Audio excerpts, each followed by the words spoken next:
Thank you. I can't tell you what a relief it is to see her the same size as I am. I'm glad it gives you so much pleasure, sir. Forgive my ignorance. But where are we? We are on the flying island of Laputa.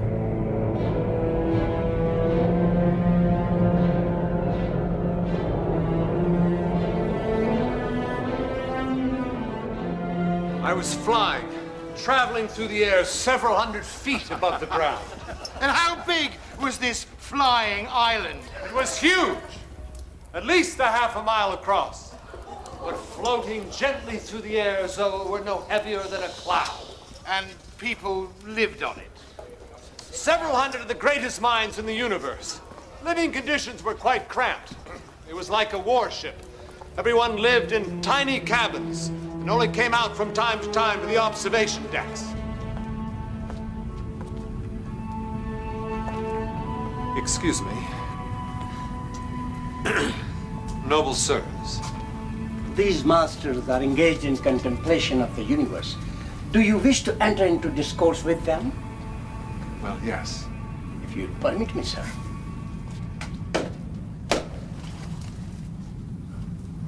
What is your opinion on the sun's health? Well, it seemed all right last time I looked. What about the spots? Spots. New volcanoes on the surface are sending out enormous clouds of smoke. As the volcanoes become more violent, so the spots decay, and... Yes, yes. Forgive my ignorance, but where exactly are we? See, if we're flying towards the sun, then we must be traveling west at the moment. You think so? Oh, what a fascinating theory. So I was... I'm interested, man. You have obviously given them a lot to think about, sir. May I show you your cabin so that you can take rest before the end of the world ball tonight? Yes, perhaps I am. End of the world? Did you say end of the world ball?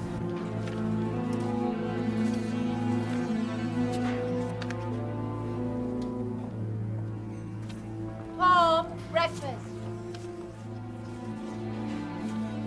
Home, breakfast.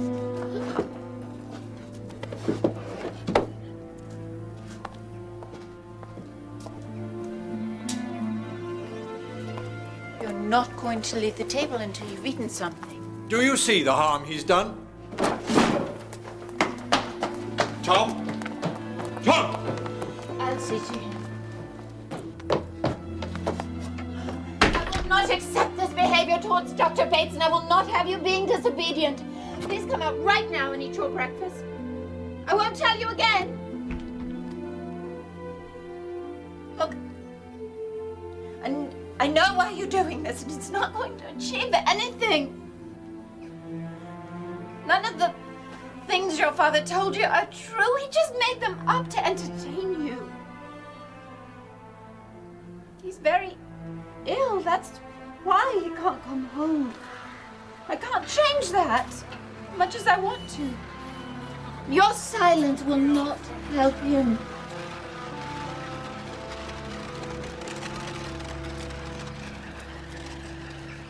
What did they eat? Perhaps they grew mushrooms. In the clouds! Don't revel in your ignorance, please. The intellectuals of Laputa were far too busy having great thoughts to be burdened with the chores of farming. They would travel the lands, collecting brain taxes from their subjects below. The island would descend over a village or a state, and buckets would be lowered to be filled with food and drink and whatever else they wanted.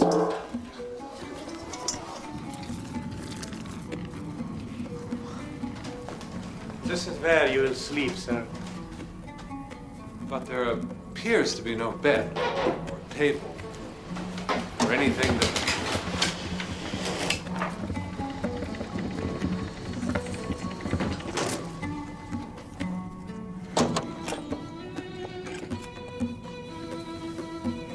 Now we must have you measured for your costumes. Costume. For the ball.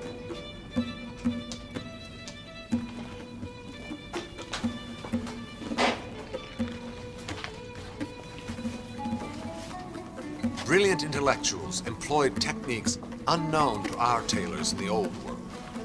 Painstakingly, they measured the circumference of my ears, the distance between my toes, the length of my eyelashes, and even my shadow. Hard to understand, then, the result.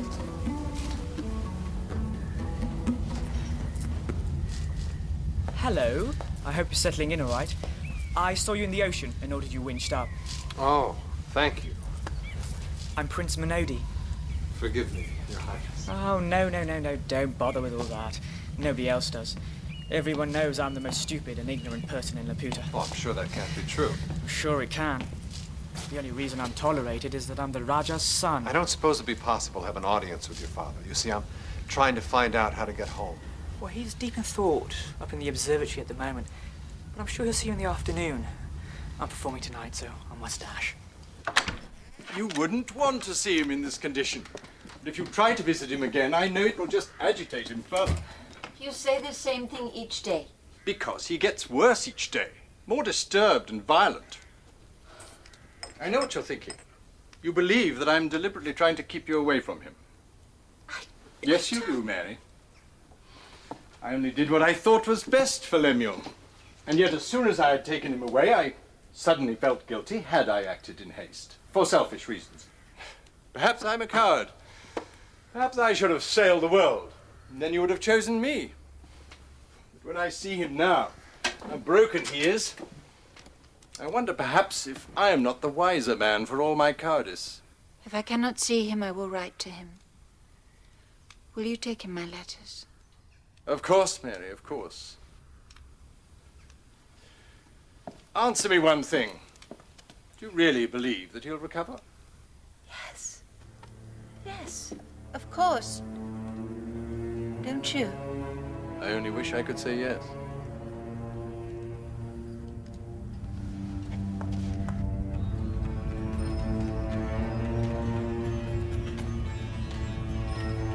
The Raja will see you now.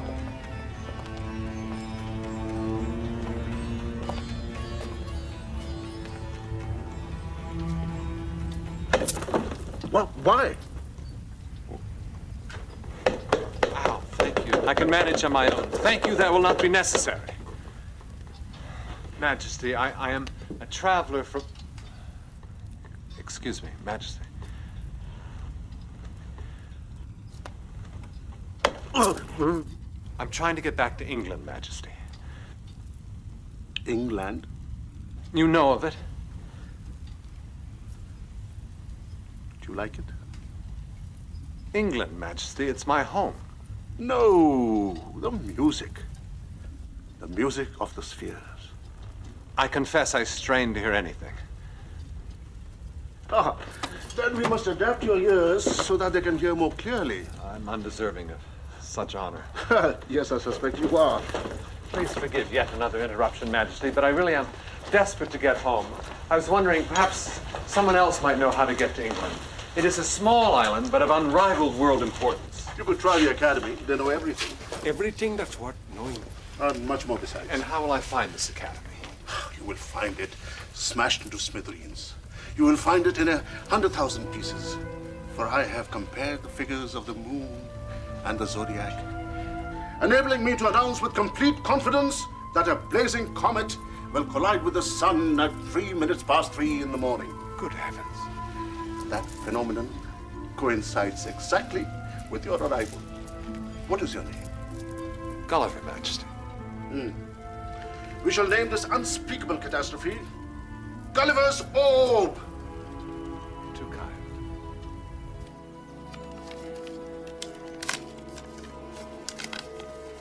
I know I have failed you.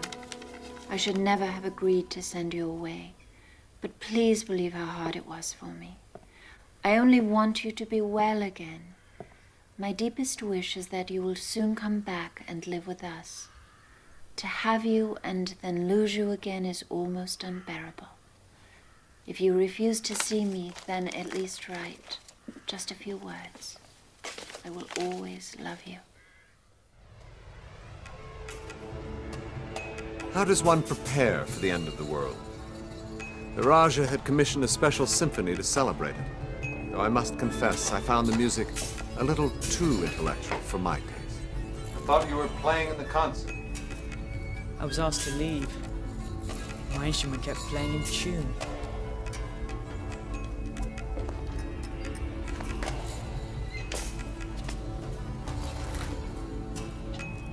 Intellect isn't everything, surely, Your Majesty.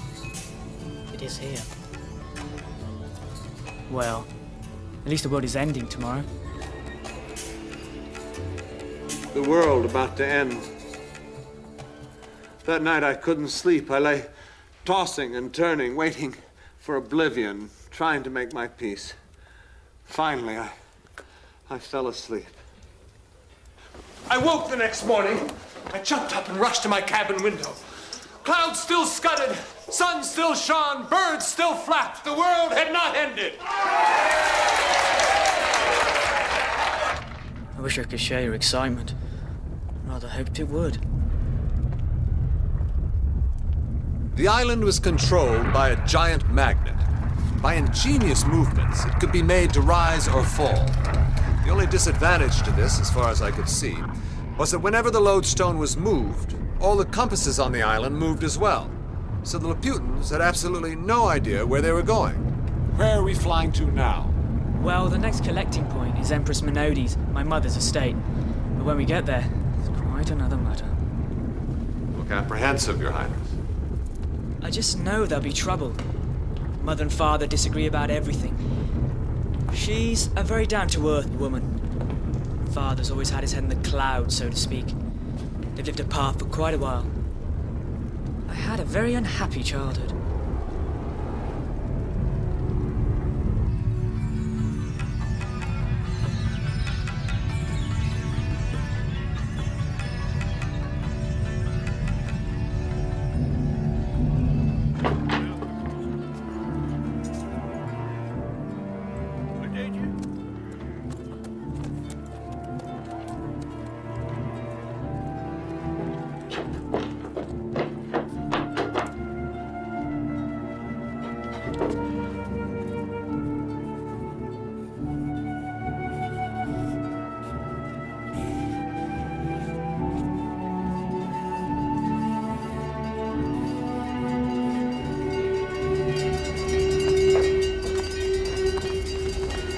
Excuse me.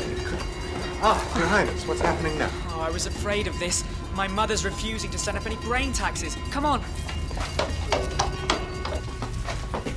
Father. If it's war she wants, it's war she'll get.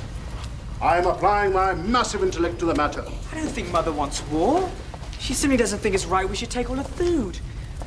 Not that I know anything. We shall position ourselves over her land and deprive them of rain until the crops wither and die. I am a genius. Isn't there a river running through the royal estate, Father? I knew that. The Raja and his intellectuals debated the right course of action, while the island bore down on the Minodi estate.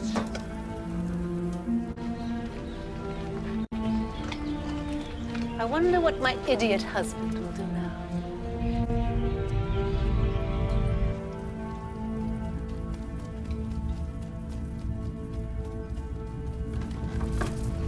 I have it! We must bomb them! Bomb Mother? Bomb your wife. Bombs away!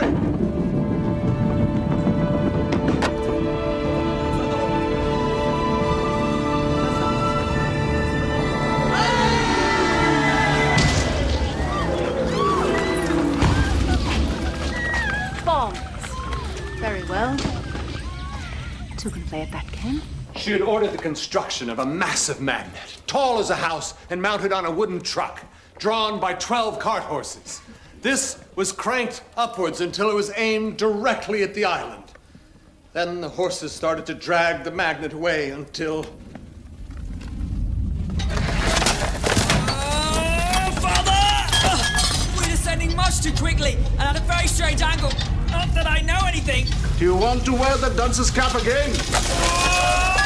Shouldn't we just leave before there's any more trouble? Right. Go to your cabin and read your navigation books. I think we should have lunch. Lunch? Or perhaps a plate of something to nibble. Your Majesty, the whole island is falling apart. You have to do something. I see no reason to rush into action.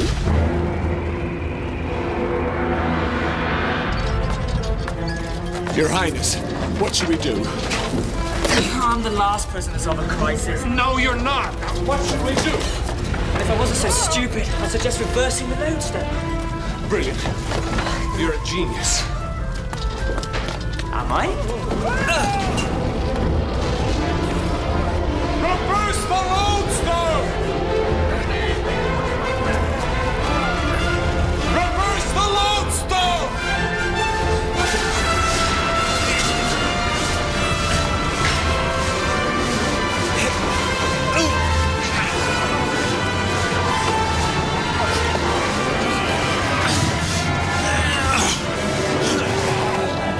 The island jumped to a horrible halt for an instant, and the two opposing magnets sent it hurtling back upwards.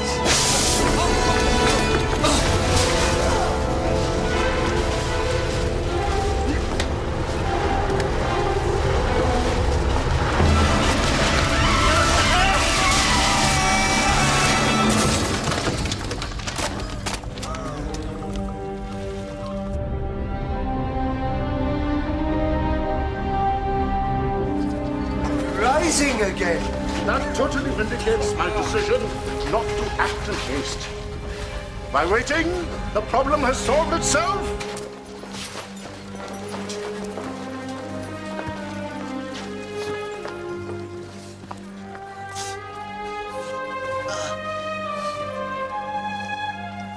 Interesting.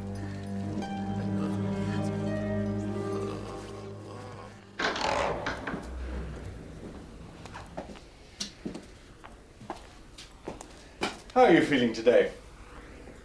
I'm sorry I missed your lecture. I hear it was quite spectacular. How is Mary? When is she coming to visit me? Give her time, Lemuel. This has been very disturbing for her. Will she not even write to me? I'm afraid not. In truth, I think she's frightened of you, of what you've become. I need to see her. I know she'll understand if I can only see her and explain. I think I can change her mind, but you must play your part as well, and accept that you're not yet well enough to receive visitors. Not today, nor the day after, nor the day after that. Your recovery will take some considerable time.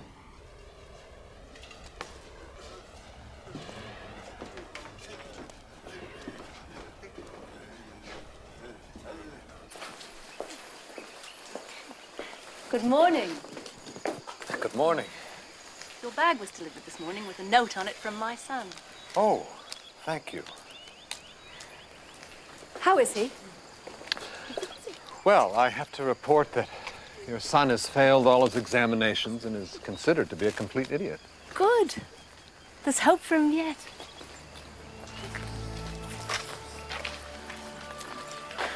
Are you a man of great intelligence?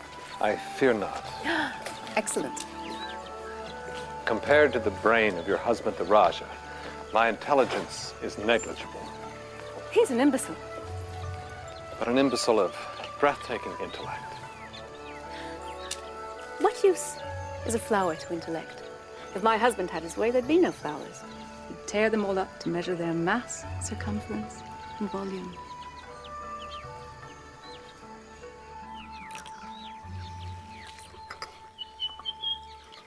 Why did you stay for the summer? Since I'm married, I've missed the pleasure of unintelligent male company. If only I could. But I really must try to find the place they call the Academy, where I can get directions home. The Academy? You know of it? Oh, I wish the place had never been built. My husband collected the most brilliant minds from all over the world, and then he installed them at the Academy. Where's the harm in that? They have brought ruin upon this whole country. Everything outside my own estate is devastated. Why? Because the Academy has decided that the perfect new world cannot be constructed until the old one has been totally exterminated.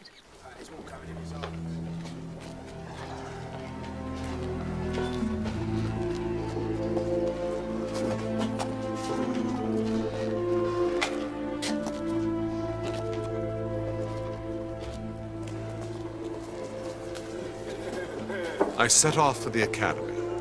There was no grand entrance, just a horrible gray slit of a doorway, cut into stone. I entered that part where the professors of speculative learning resided. The first place I came across was the School of Language.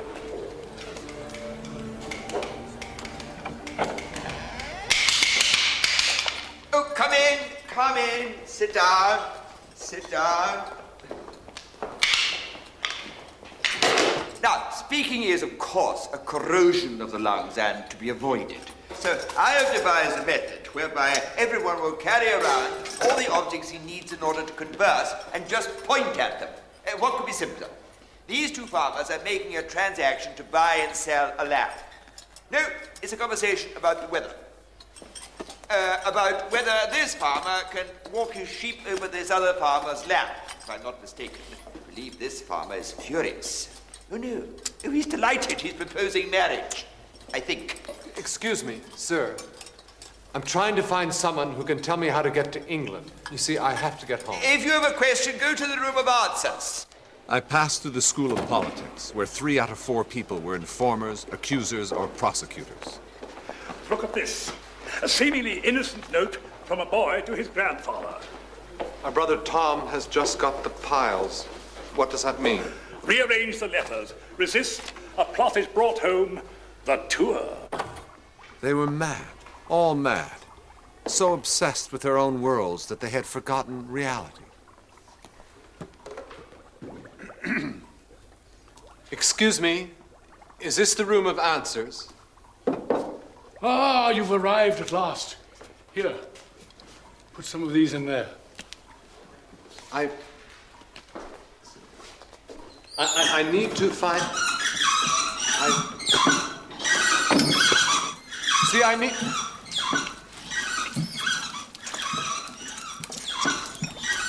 Excuse me, what is it you're doing? What does it look like? I'm extracting sunlight from cucumbers. Just another 8 years, and I'll have the problem solved. Stay and help? Oh, please stay and help. It can make it so much more exciting.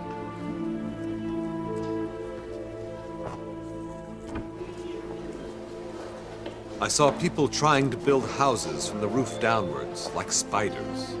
I saw one room big as a cathedral where hogs were being trained to plow fields by digging up buried acorns. Hundreds of professors tackling every problem known to man. But no ideas were finished, and in the meantime, the whole country lay in ruins.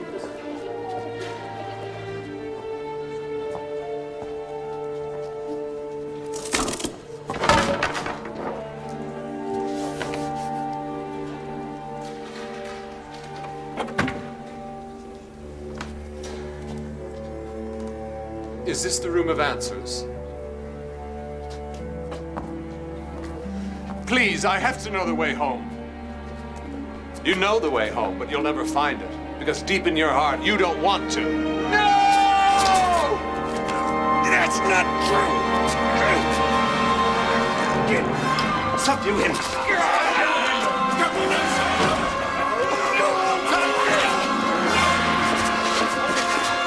all right. I'm sure he didn't realize what he was doing. No! Down you go.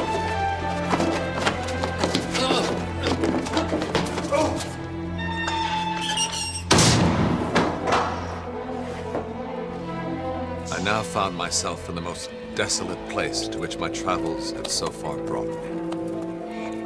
You're insane. Yes, I know. I mean, you're insane to be outside the walls of the Academy, unarmed and on foot. If the Sturridges had found you before me, you'd be dead by now. Who are the Sturridges? They live in the caves. beneath the volcano. They're all around us, under our feet. They torture and they kill for their sport. You do better to cut your own throat than let them take you alive.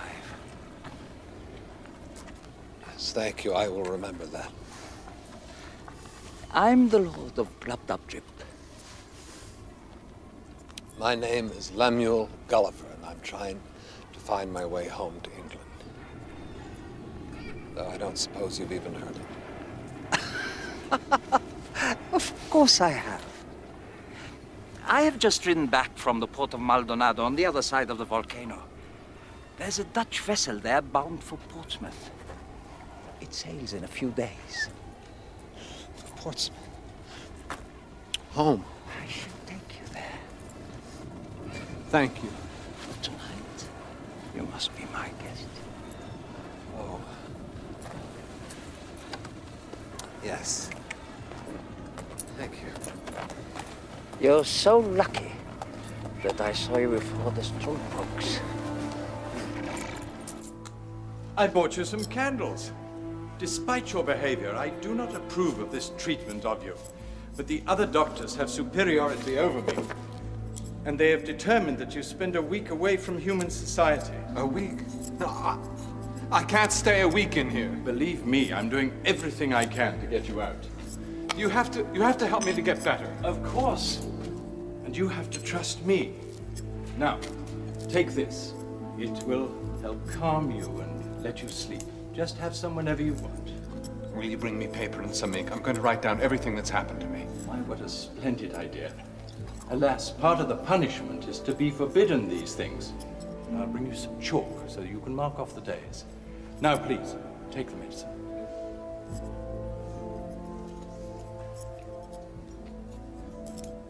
Your health.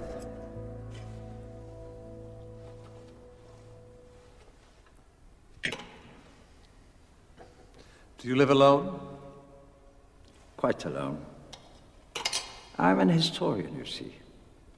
I need the utmost peace to study. An historian. I've always believed the study of history to be the key to all wisdom. I would love to browse through your library. Library? I have no interest in books. I study history purely from the source. How is such a thing possible? My dear friend, you look very tired. Quite exhausted, in fact. Do have another glass of wine.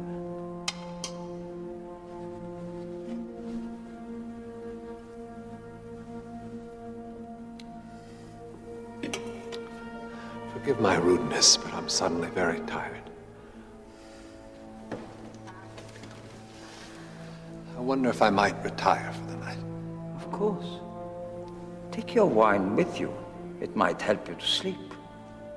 I think there's going to be a storm.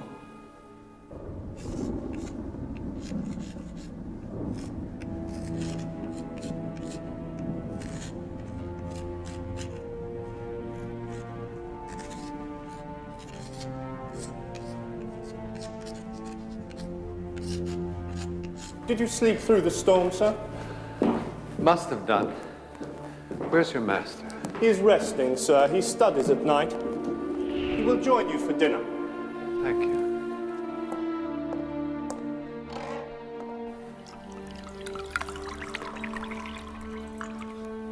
You mentioned taking me to the port today.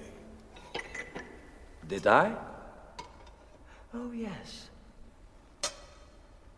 Sadly, it's not possible. In the storm last night, a fence was broken and my horses escaped. But my servants are out looking for them. They won't have got far. We'll ride to the port tomorrow. Don't worry.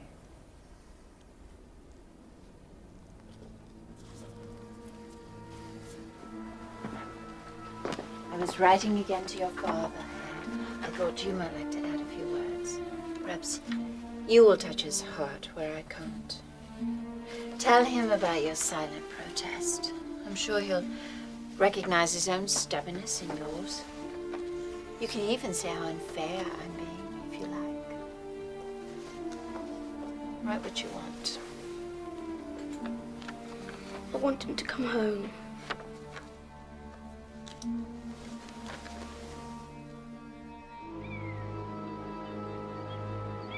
I wonder, sir. Don't think me ungrateful for your hospitality, but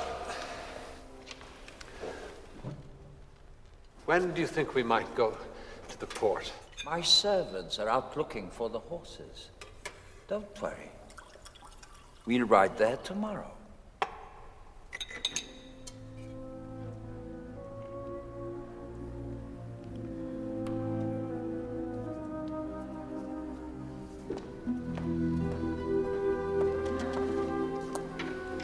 Tell me, when do you think we might go to the port? My servants are out looking for the horses. Don't worry. We'll ride there tomorrow. Did I ask this yesterday? We only arrived yesterday.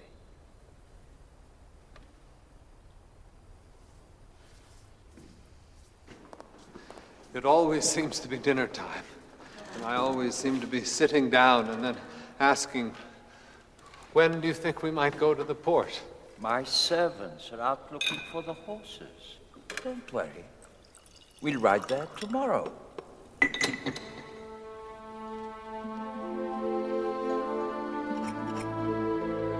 The wine was drugged.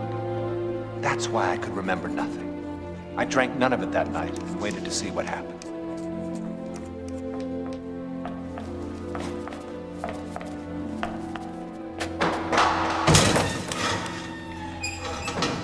Are you sleeping now? Good. Arise and come with me.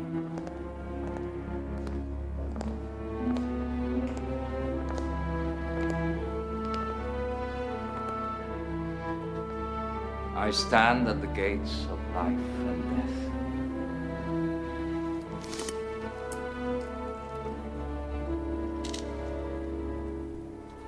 Come forward. Come forward, spirits. Here is life. Alexander the Great, great warrior, leader of men. Smell blood. Smell life. I summon you!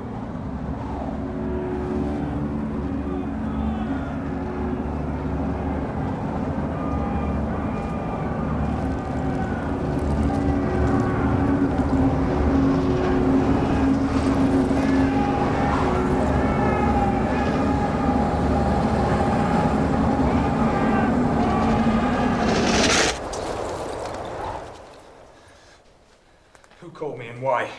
I'm in the middle of fighting Darius. Who summoned me? I summoned you, great leader. I wish to confirm, in all humility, some small details of your long and illustrious history. Our scholars, for example, record that you met a terrible death by poisoning. No.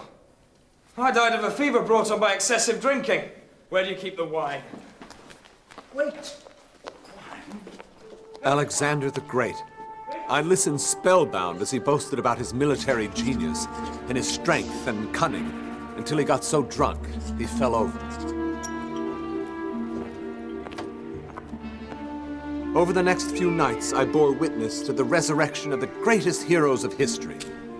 But I must confess, I was astounded to see how many villains had been raised to the highest places of trust, power, dignity, and profit, and how many revolutions in the world were due to the most contemptible accidents.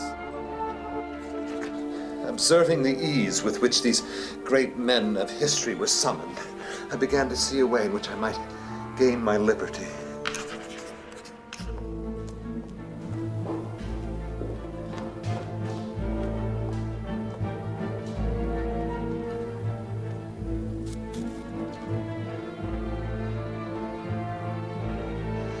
Come forward, Spirit. Come forward. Here's life. Life. Michelangelo, Mark Anthony, Leonardo, I summon you.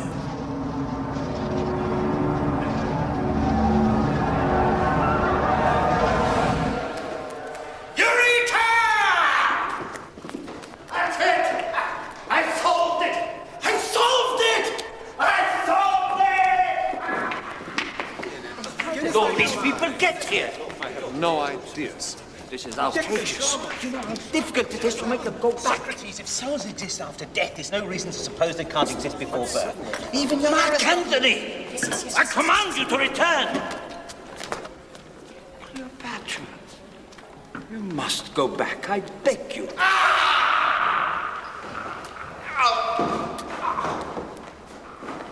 Who's that?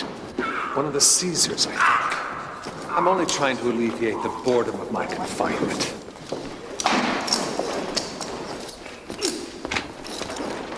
I declare this territory to be under the direct rule of myself and my Macedonian troops. I sent you back last night. Stay dead this time. Advance! Is there no end? What now? I hardly dare say, sir, having seen your rage. Whom have you summoned to? I was curious to question Commander Hannibal on his adventures in the Alpine Mountains.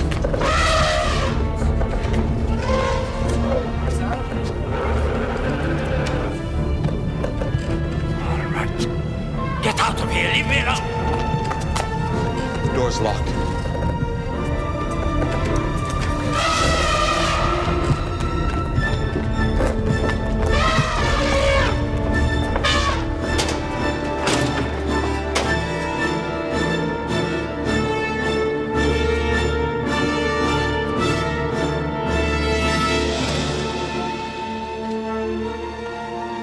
I ran from that place. I ran until my lungs were bursting and I thought I would drop dead of exhaustion.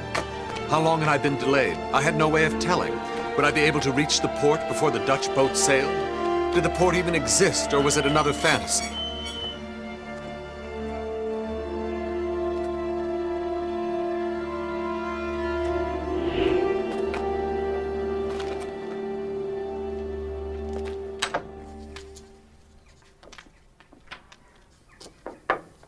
Yes? Sorry for my bad behavior.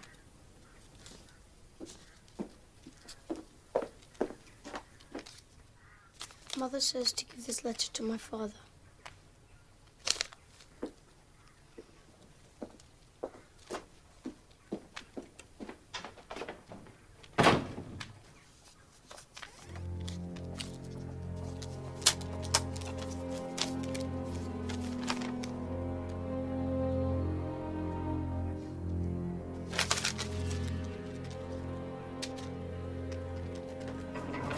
Good news.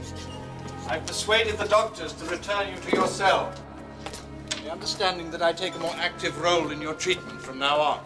I've reconstructed my entire journal. But that's wonderful. It explains everything that has happened to me. And why I feel the way I do. I see you've finished your medicine. We'll have to get you some more. Perhaps a little stronger this time. You must show this to the other doctors. Of course.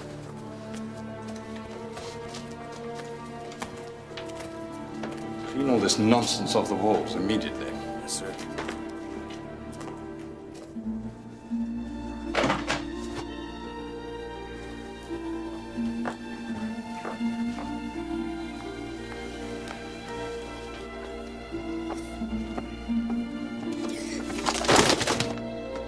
Tom, what are you doing? He's hiding them. He's hiding them. Hiding what? Your letters.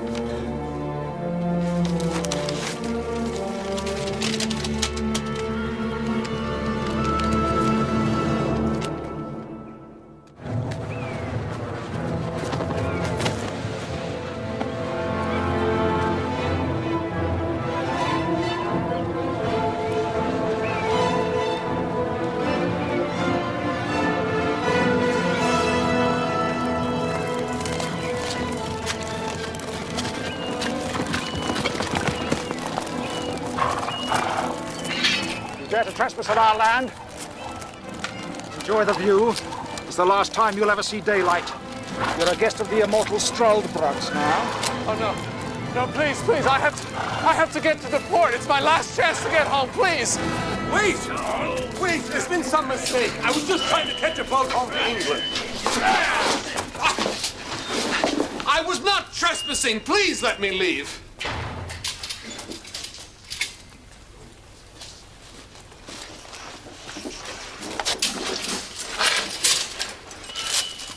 Roll forward, you who seek immortality. No, I don't seek it.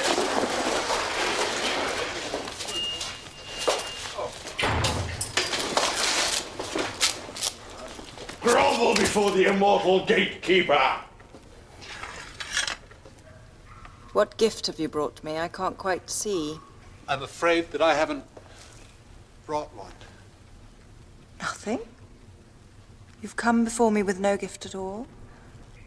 It'll take me years to devise the manner of your awful death. Take him away.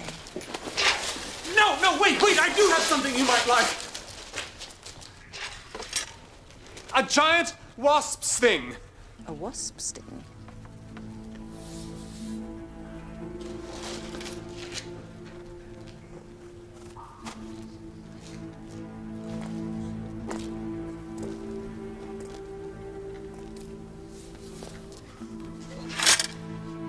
Giant wasp sting. In 1,000 years, I've never seen such a thing.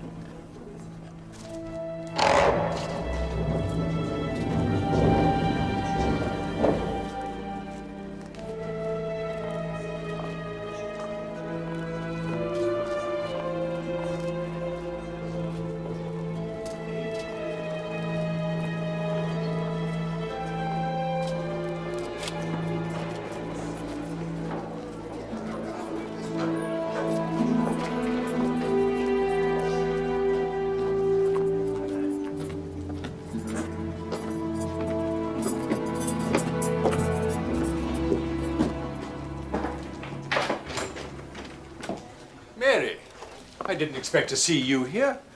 You should have warned me of your visit. This is not a suitable time. How is he today?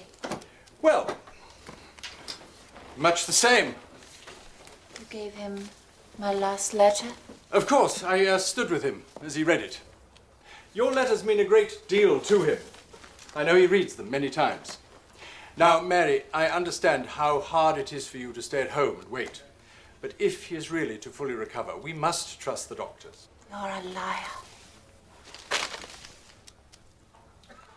I did what I thought was best. I understand your anger. You do not. Your letters would have upset him further. He's confused. I'm taking him home.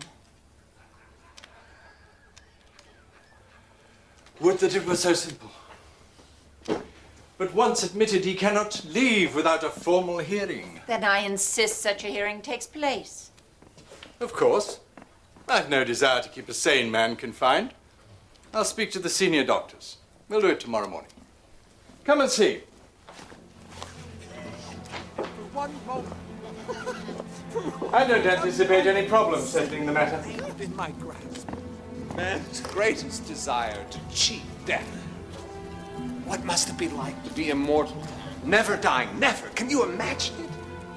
Why, ordinary people must seem like flowers, blooming and dying in a few days. Immortality.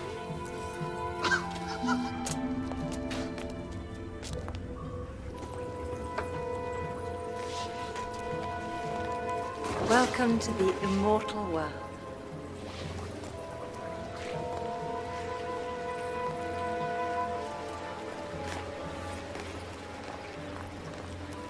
This is the source of the life everlasting. Drink from this water, and you will never fear death.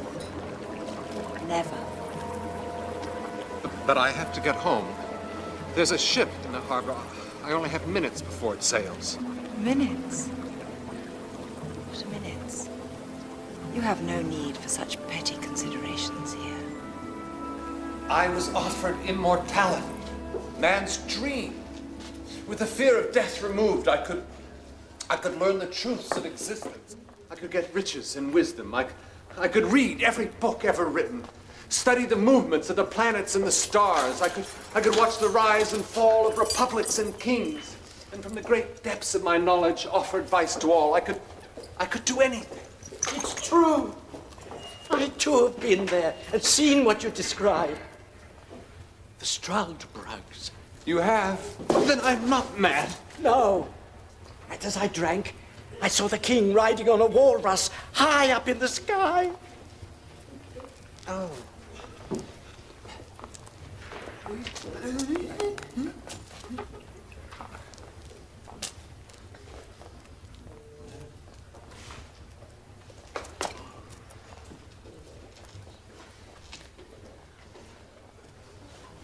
What is that? What have you been taking?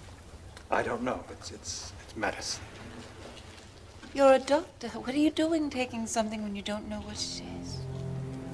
I know what it is. Laudanum. Drink. Taste immortality. Why is your hand shaking so badly? What's wrong with her? Nothing. What's wrong with everyone? Drink the water. You will defy nature. You'll outlive the stars themselves. You'll be like a god. You can't see me, can you? I'm alive. The water keeps us alive. You're blind. You're all blind. No, some of us can still make out shape and movement. We'll never die. That's what matters. We'll never die. Never die. Never die. Never die. That's all that matters. Cheating death. No. No!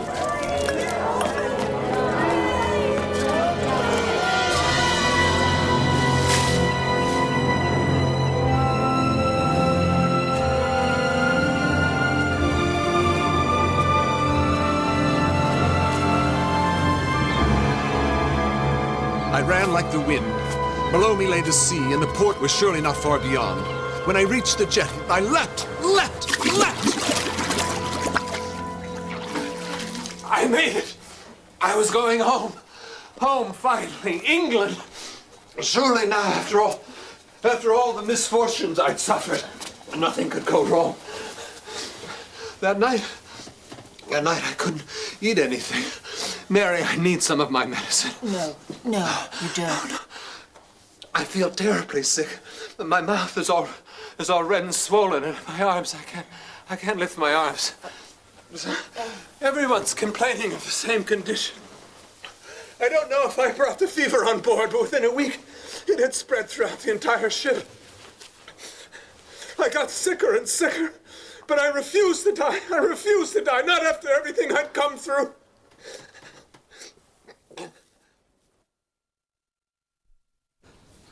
Too warm and then too cold in the same instant.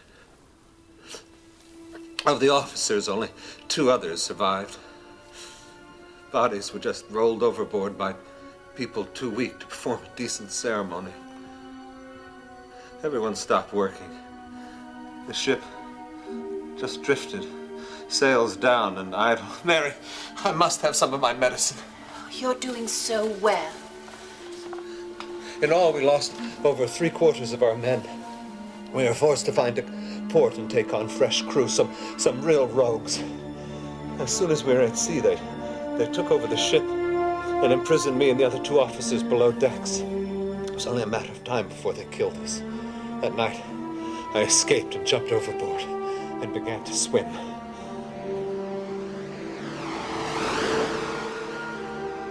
I swam for as long as my strength allowed, until finally, at the point of exhaustion, I was cast up on a deserted shore.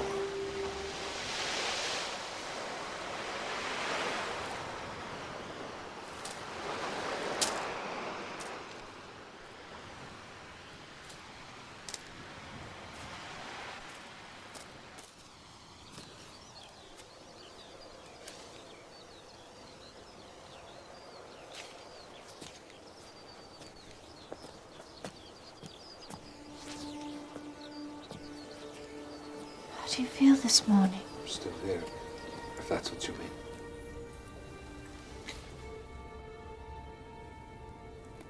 Lemuel, you must be honest with me. We're different now. If you no longer care for me, you must simply tell me, and I will try to understand.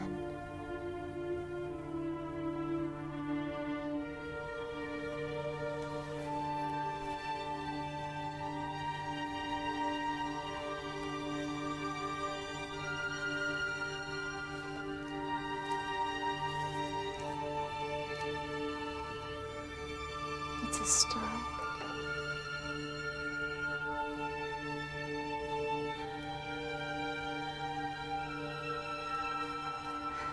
I must get you ready for the doctors.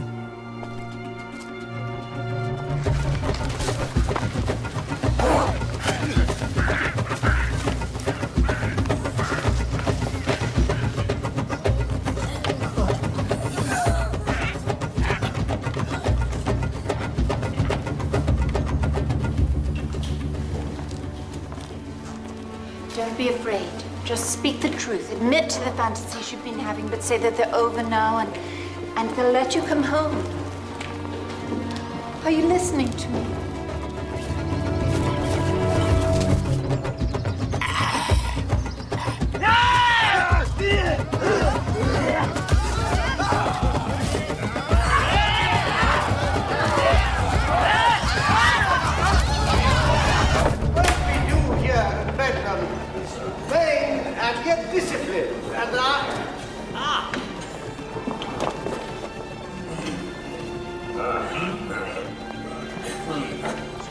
Please come in.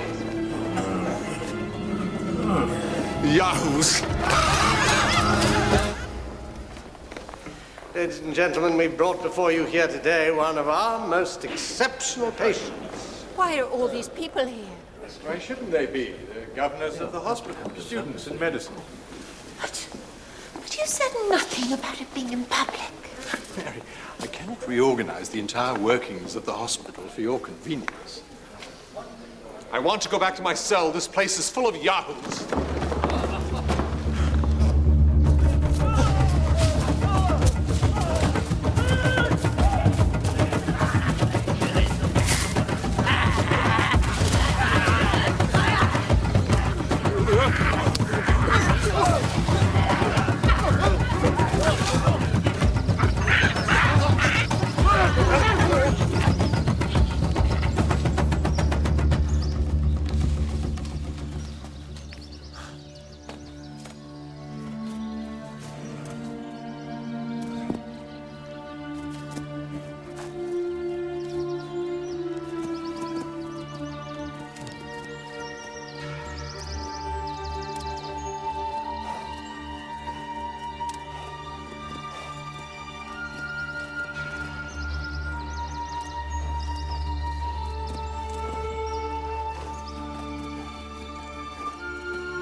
What is your name? What? State your full name. Lemuel Gulliver.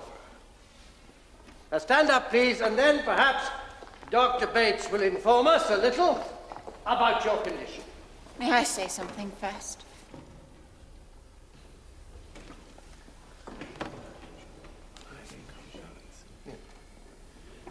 Yes. My husband shouldn't be here. He's an intelligent and professional man, a doctor, then a ship surgeon. 8 years ago, his ship was wrecked, and he was the only survivor, washed up on a strange continent. Near starving, forced sometimes to drink seawater, he suffered delusions. Without human companionship, he invented people to talk to. Most of us might do the same, faced with the terror of being totally alone. He's been very sick, but he is a sane man, good man. And he belongs at home with his family.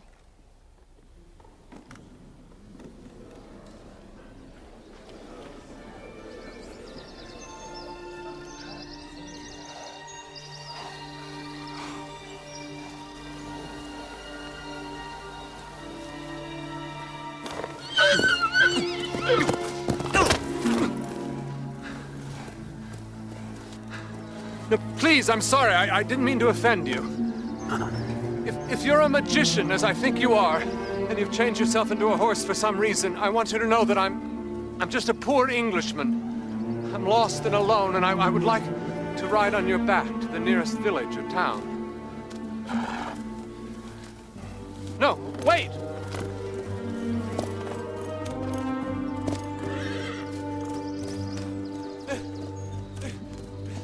Please wait!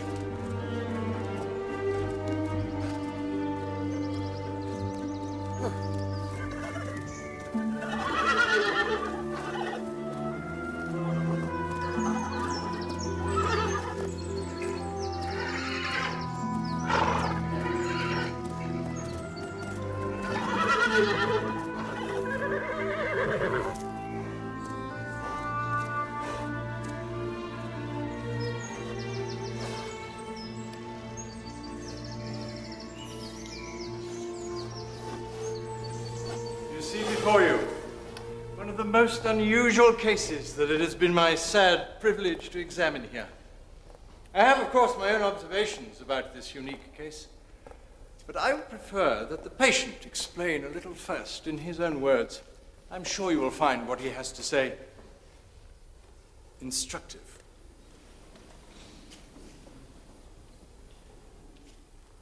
Come, come. This hearing is at your request. Everyone is waiting. What is it to be today? More giants or flying islands? I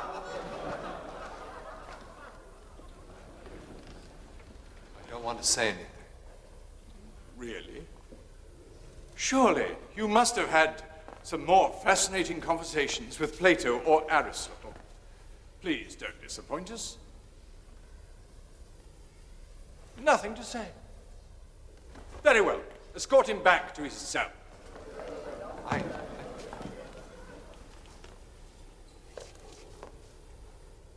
I don't eat hay. I beg your pardon? I don't eat hay.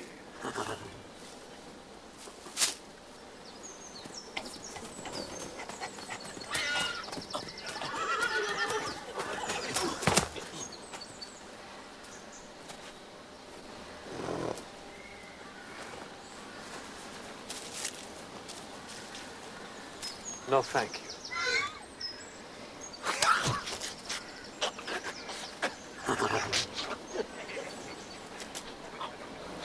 Do you have any milk?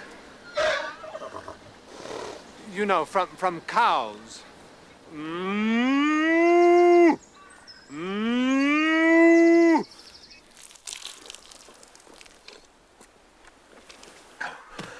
Is this where I have to sleep? Well, at least it isn't with those horrible savages.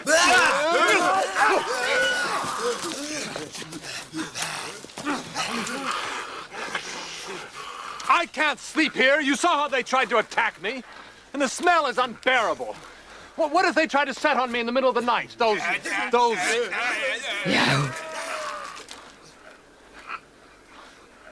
Yahoos. Yahoo! Yahoos?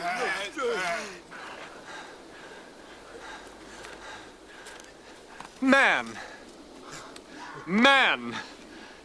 I'm a...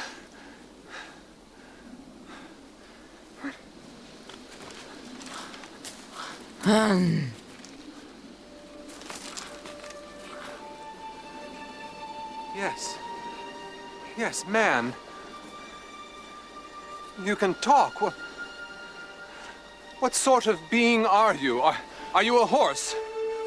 Winning! Winham?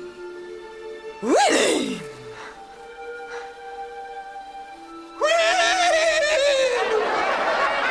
That's quite enough of that, thank you. Horses that talked. Horses that built houses, that milked cows, that kept pets. Silence! This is a medical examination, not a theatrical performance. I know that any man would laugh at such a story. But listen to me before you pass judgment. In the name of reason, which is surely the purpose of this assembly, I ask for your attention. In the name of reason, then, tell us these horses didn't talk. They talked.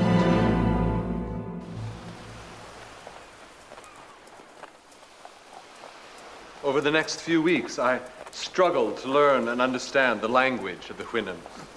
I was a poor student, and Mistress, the mare who first found me, learned to understand my speech far more quickly than I hers. They are the most extraordinary creatures that I or any man has ever met. They have no vices, conflicts, or disagreements. Everything is resolved by the exercise of reason, simple reason. The name Houyhnhnm itself means perfection of nature. You're not here to lecture us, you know, but to be examined. Sit down, if you please. They have a custom, strange at first, that when two of them meet, there should be a short silence before either of them speaks. I found this made me consider what I had to say much more carefully. I tried to offer Mistress some explanation of our society, how I was a doctor, trained in the healing of the sick. But she found it hard to understand the concept of disease, something totally absent from the Houyhnhnm society. I can't even begin to describe to you all the sicknesses possible in the human body. We feed upon 1,000 things which work against each other. We eat when we're not hungry. We drink strong liquor without the provocation of thirst. Often when I spoke to her thus, Mistress seemed uneasy, finding it hard to believe my words. When I tried to explain what I meant by lying, she was shocked. She told me the gift of speech was to make us understand one another, to receive information.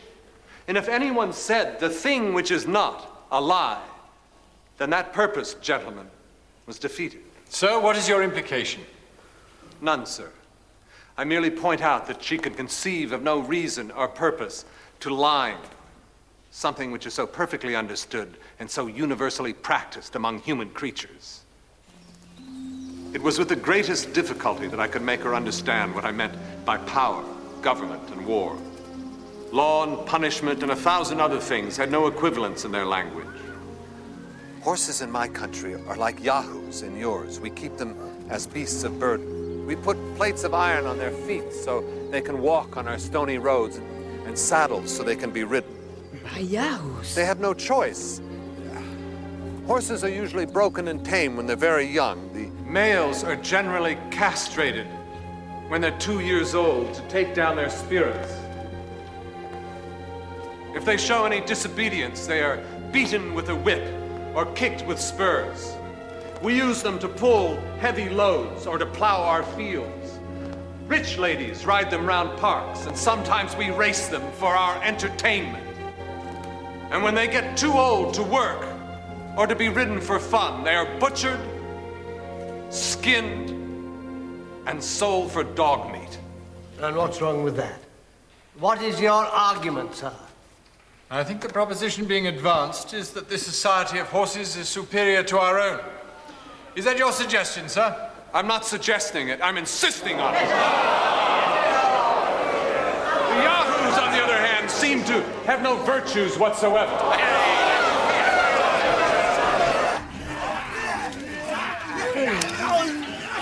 In the Houyhnhnm language, there is no word for evil, but everything that is bad has yahoo added to it. There are a lot of such words. Fortunately, the Houyhnhnms could see no resemblance between my own outward appearance and that of the brutish yahoos, until one morning. Yahoo! Yahoo! No, I'm not a yahoo. These are my clothes. They cover my body. Everyone in my country wears clothes. Why? Well, because of modesty. Imagine if men and women went around naked all the time. We'd be preoccupied with sex. Yahoo! No. We're civilized. We wear clothes to... Well, clothes tell you how important someone is. If you're wealthy, you wear clothes of rare, flimsy material like silk or lace that need to be cleaned constantly by servants.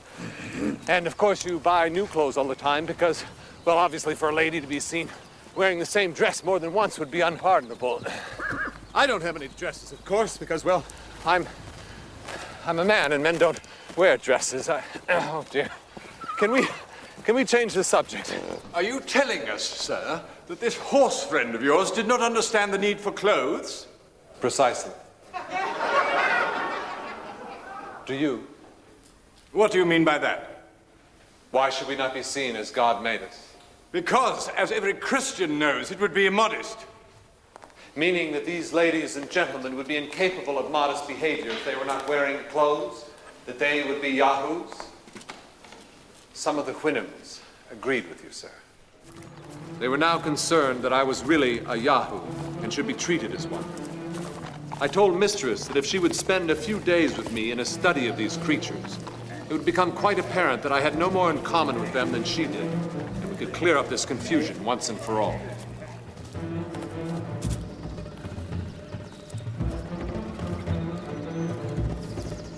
Day 1, leadership. In each herd, there was some kind of ruling yahoo. As the basis of any society is organization, I wondered how the yahoos picked this leader. Whereas in our country, we seek to elect the most intelligent amongst us, the yahoos picked a leader more mischievous in disposition than the rest.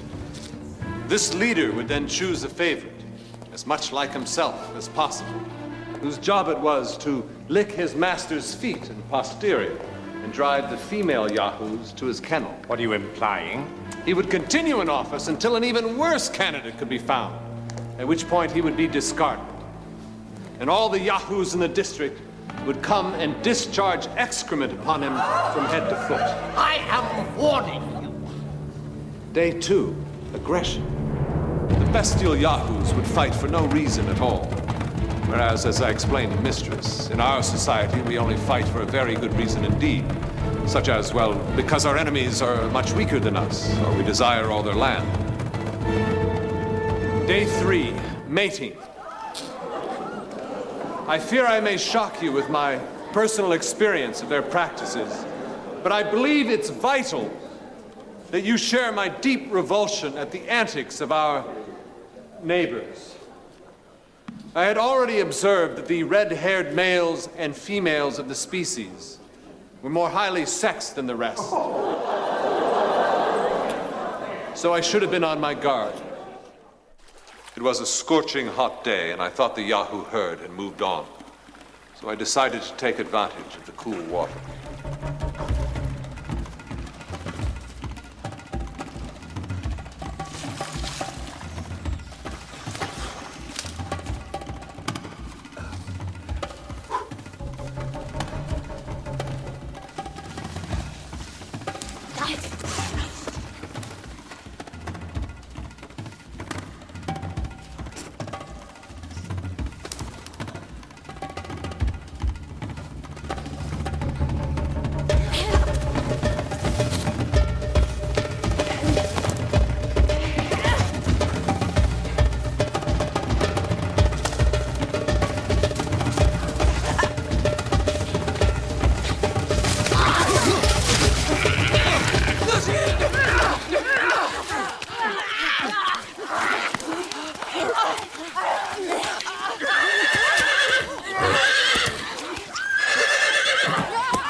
What frightened me beyond the violence itself was the thought that I could be mistaken by a female on heat for another yahoo. Could I deny my true nature any longer? Was this the real man, a brute? When I caught sight of myself in the lake, I wanted to turn away in disgust. I've had enough of this nonsense. I think we know enough. The following day, there came a terrible temptation. Mistress took me further down the seashore to a cliff I'd never visited before, where the yahoos were digging stones out of the clay. She explained how the yahoos coveted these strange rocks and asked me why.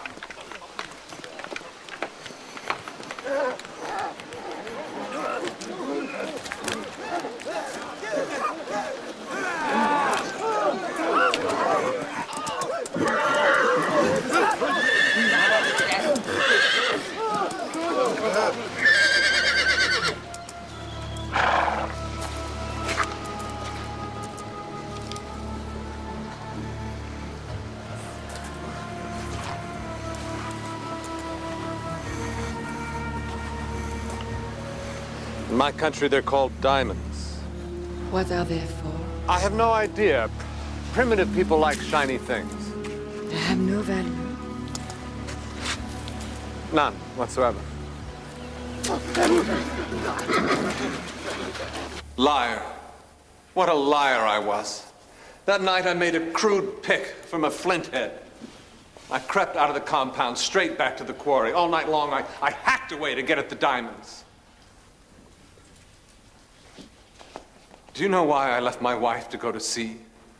Do you? Because I couldn't earn enough as a doctor at home. I had to take a surgeon's wages from a shipping company. And here I was in this strange country, holding a fortune in my hands. I'd never have to work again.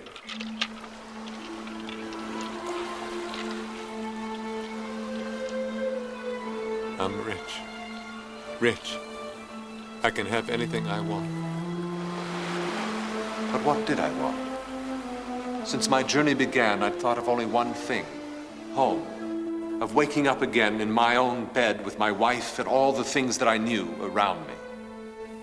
And now I was rich enough to give Mary everything. Except I couldn't leave. Now that I could have anything I wanted, I knew with absolute certainty all I wanted was to stay here. I would rather live with these Wyndham than with my own wife. Without other people, I found that I had lost all my vices. There was no one to envy or lust after or steal from or flatter or brag or lie to. And if I left this place now, what could happen? Except my corruption. That's my grand country house. That's my fine clothes. And the servants to dress me. And my hunting and my fishing and my vintage wines. Because I'm never going back. I'm going to become a Wyndham. That night I slept with a peace I hadn't experienced for years. I didn't hear the yahoos creep up and steal my clothes. I didn't even hear the destruction until it was too late. Yahoos on the rampage. They'd found a trough of fermenting apples and had drunk the lot, then charged through the settlement, smashing everything in their path.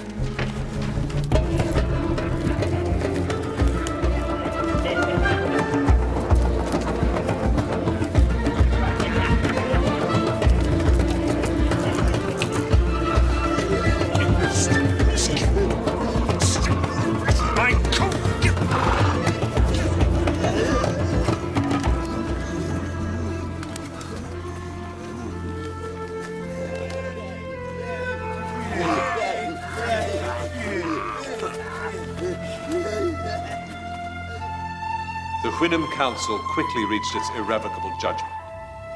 I must leave them forever. Until I left, I must remain with my own kind.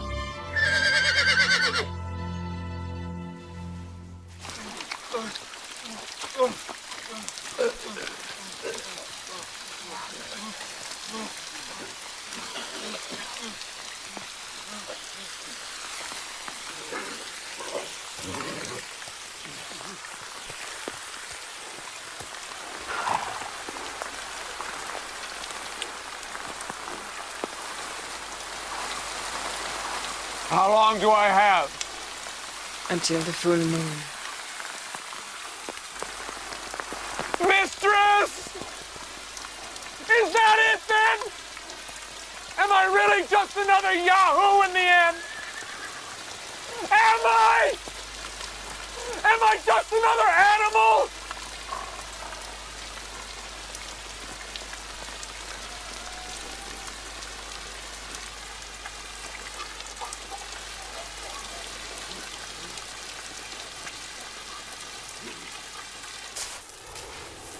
I worked long days. Now I had resolved to leave, the sooner the better. I built a small boat of skins, and as the day to leave grew near, loaded it up with vegetables, rabbits I had caught, and other provisions for the journey. We love words, we humans. We use so many so easily until they've lost all their meaning. But when I say, as that last day dawned, my heart was breaking. I have never known such awful pain and loneliness.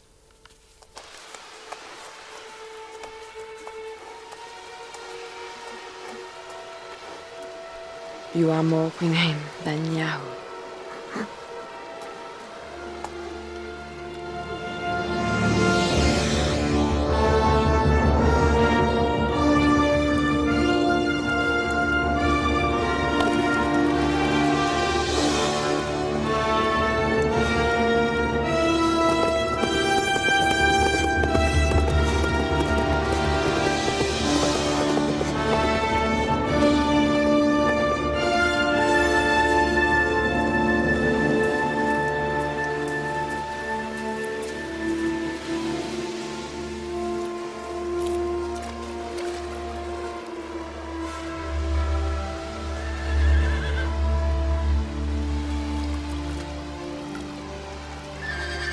As I sailed off, the Houyhnhnms cried out to me on the beach. I didn't turn to look. It is a sound that will stay with me for the rest of my life.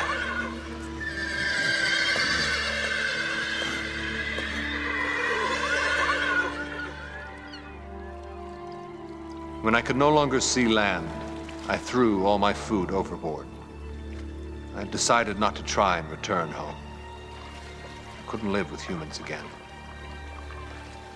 After many hours, a shadow came across my boat, and I realized that death had come to claim me.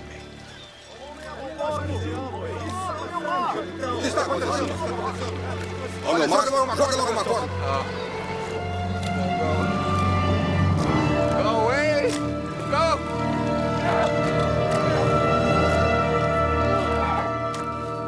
Go!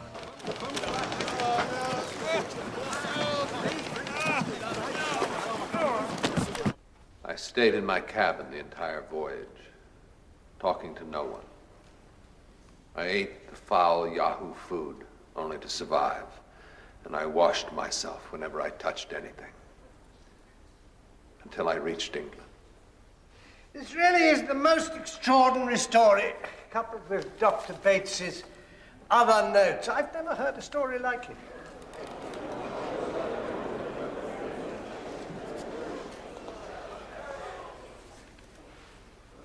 When my husband came here, he was very disturbed. And I think he's being encouraged to believe his fantasies really existed. But that's over now. He's purged himself. Lemuel is not insane. I want him to come home. And I know that is his wish also. You say your husband is not insane. Then do you believe his account of these fantastical stories? I believe he has suffered greatly. But do you believe him? It is a simple question. I believe he has much to teach us if we would listen. I ask you again, do you believe him or not? Who in this room has been harmed by him?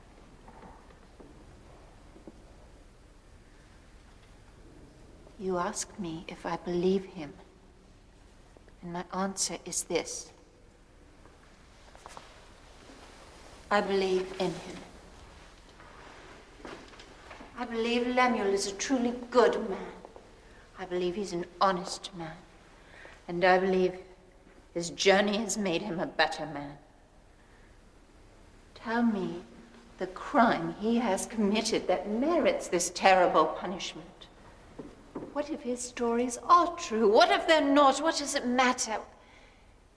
He had a thirst, a raging, unquenchable thirst to see the world and drink everything in it. And now that thirst is quenched, and perhaps he has drunk more than any man could swallow, but who are we to judge him? Who are we to doubt his word and compel him to remain here? You have asked your questions, and now I ask mine. Who in this room has been harmed by him. He is harming himself, and it is our Christian duty to keep him here until we cure him. Your motives for keeping him here are anything but Christian. How dare you? How dare you question me? He's insane. He must be kept locked up. He's a lunatic, gibbering against mankind, tearing down all shreds of decency and modesty, filthy in word and filthy in thought. There's a heart burning with hatred against the whole human race, and a mind fueled with images from the dunghill. Are we to stand by and hear our whole nature libeled and besmirched? I've tried only to speak the truth as I saw it. What arrogance! What presumption! To show men what they are and to teach them what to be. You are either a liar, sir, or a lunatic. Which is it? Gentlemen! Gentlemen, this is a hospital, not a prison, and our ambition is not to confine people, but to cure them. Lemuel Gulliver, you are clearly suffering from a disease of the mind. This journey never really happened, except in your own head. And all we ask is that you acknowledge this. When you have done that, then you may leave. Now, what do you say? Then I may leave. Of course. That's all you have to say, Lemuel.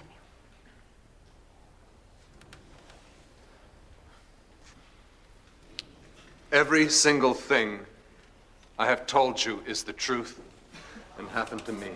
Why do you persist? You say you saw all these things that no one else has ever seen, been to all these fantastical places. Have you one shred of proof? I did have. The answer is no.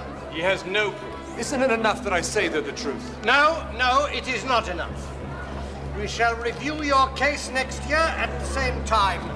Keepers, take him back to his cell. No, listen to me. I am telling you the truth. Why won't anyone believe me? Away. Who is this child? Thomas, what are you doing here?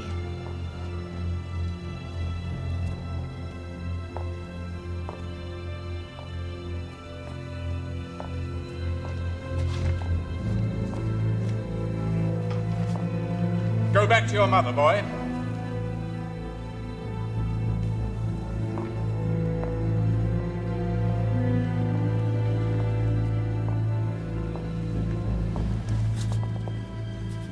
He's gone.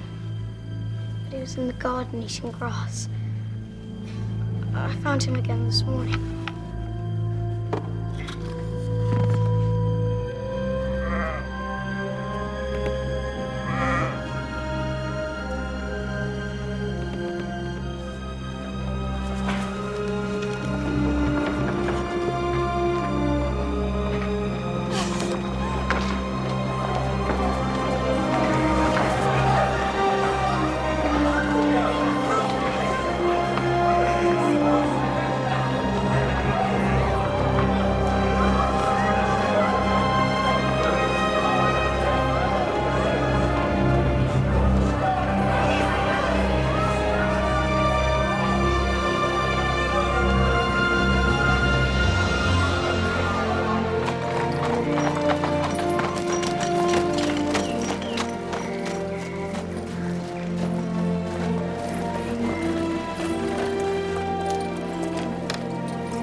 Never saw Bates again.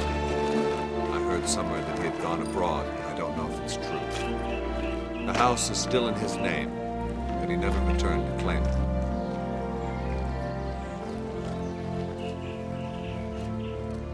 The first money I laid out when I returned home was to buy 2 young horses. They understand me tolerably well, and I converse with them every day.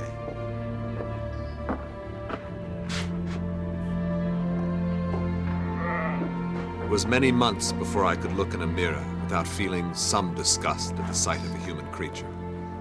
But my family let me walk at my own pace and showed me a kindness that is perhaps greater than reason might allow.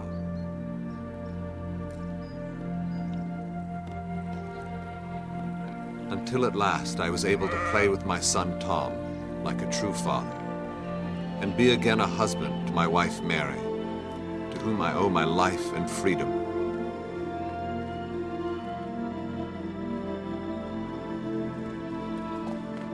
All the Yahoo vices I can begin to accustom myself to once more, except for pride. That I cannot tolerate.